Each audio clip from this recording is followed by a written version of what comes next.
Hello my dear students in the El Sudan exam 2013. The last question was the question number 6. Number A, explain the following. Number 1, the life of the tendril depends on the presence of support. We understand that the tendril move in air searching for the support. If the tendril finds the support, it twists around the support, so the length of the tendril decreases, that pulls the plant to grow vertically beside the support. But the absence of the support, that means the tendril will die, so the plant produces another new tendril. So the life of the tendril depends on the presence of the support. But the second question, the blood group O is called the universal donor. We understand that O means no, means 0. So the blood group O has no any antigens on the surface of RBCs. So we can transfer the blood O to the other blood groups because the other blood groups has no any antibodies against O. O means nothing, antigen, no antigen. So there is no antibodies against no or against the O or nothing something. So the O is called the universal donor because we can transfer the blood from the O to the other blood groups, and that takes place because the other blood groups has no any antibodies against the O group. The next question, explain the following. Number 3. Each sensory receptor can be stimulated by a single type of stimuli. One understands that the sensory organ can receive or can respond to one stimulus only, because each stimulus has the nerve ending that can receive one kind of energy and change this kind of energy into the nerve impulses that transfer to through the nerve fibers. So the sensory organ or the sensation takes place through special sense organs, and the sensory organs can can receive one stimulus only, and this one stimulus in the form of single type of energy.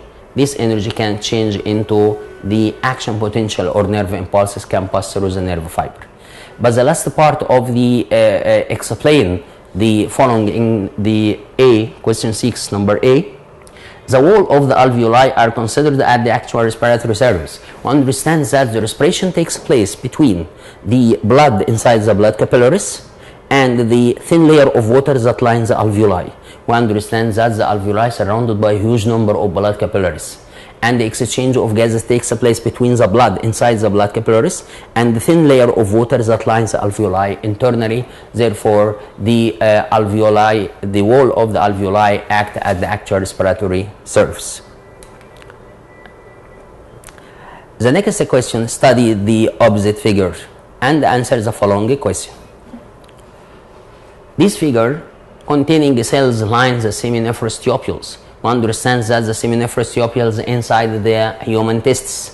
So the organ is the human testes. But what about the process? The process is called the formation of sperms or the spermatogenesis. So the spermatogenesis is the process that takes place inside the human testes. But what about the letters A, B, C, D, and E? We understand that E is the sperms. Number D is the spermatids. Number C is the secondary spermatocyte. Number B, the primary spermatocyte. Number A is the spermatogony. So, what about the next part of the question? Write the numbers of the cells that produced from as a result of mitosis and the meiosis division, and the number of chromosomes in or the chromosomal structure in each of them. What about the structure or the cells number A? Number A act as a spermatogonia. The spermatogonia is produced as a result of the multiplication that takes place by mitosis division, and the number A act as cells with the 2n chromosomal number, and that's produced as a result of mitosis division. Number B, it is the primary spermatocyte. There is no division, because if the spermatogonia is grow during the growth stage, that form the primary spermatocyte. So the primary spermatocyte is not act as the cells produced as a result of division, but as a result of growth. Number C, it is a secondary spermatocyte, and the secondary spermatocyte is produced as a result of the first meiosis division. So number C is 1N haploid cells, 23 chromosomes, and that produced as a result of the first meiosis division.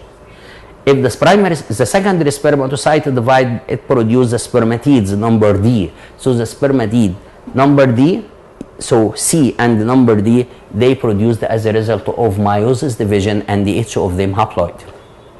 But what about number E, the sperms? The sperms is not act as the kind of division, because the metamorphosis takes place of the spermatids to change into sperms. So the answer, the number of the cells that produced as a result of the mitosis is number A, the spermatogonia, 2N or 46 chromosomes or 23 pairs.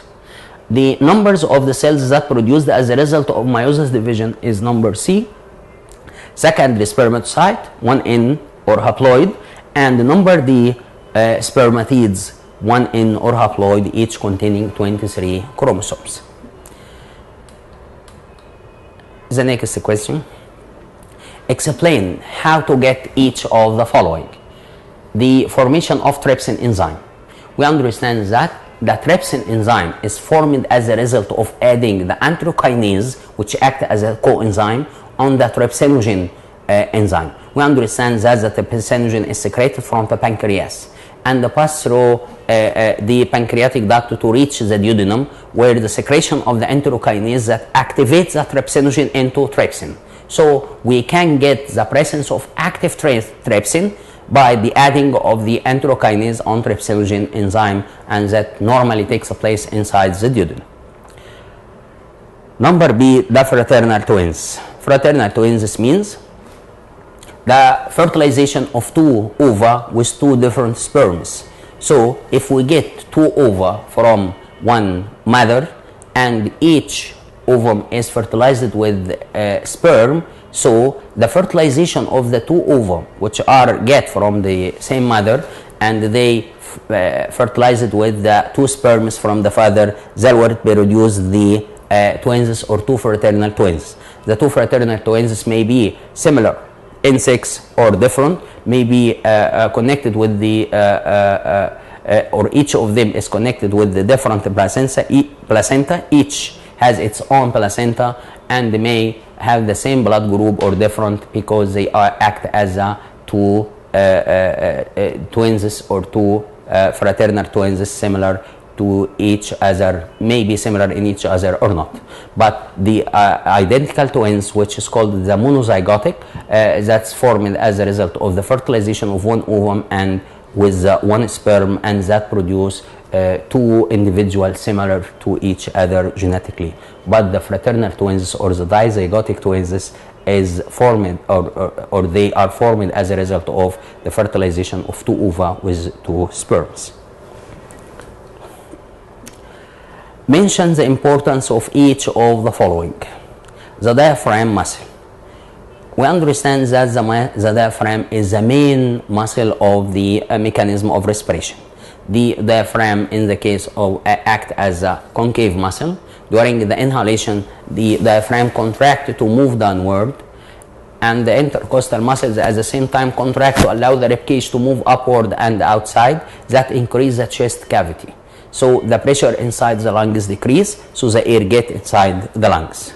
But during the exhalation, the diaphragm relax and move upward. The intercostal muscles relax to allow the ribcage to move downwards and inside. That increase the pressure inside the chest cavity, so the air get out from the lungs. The next part is alpha cells. We know that the inside the pancreas, the presence of a group of cells scattered in the pancreas, which are called the islets of Langerhans. The islets of Langerhans is divided into two groups of cells. The first is the beta cells and second is the alpha. Or the alpha is the first, which is responsible for the secretion of glucagon hormone that stimulates the liver to change its glycogen into glucose to increase the glucose level in blood. But the beta cells are responsible for the secretion of insulin, which antagonizes the action of the glucagon that stimulates the liver to change the glucose in blood into glycogen and stimulate the body cells to burn or to allow the sugar to oxidize, causing oxidation of the glucose sugar to release the energy. My dear students, that's the end of El Sudan exam 2013. Thank you very much. Goodbye and good luck.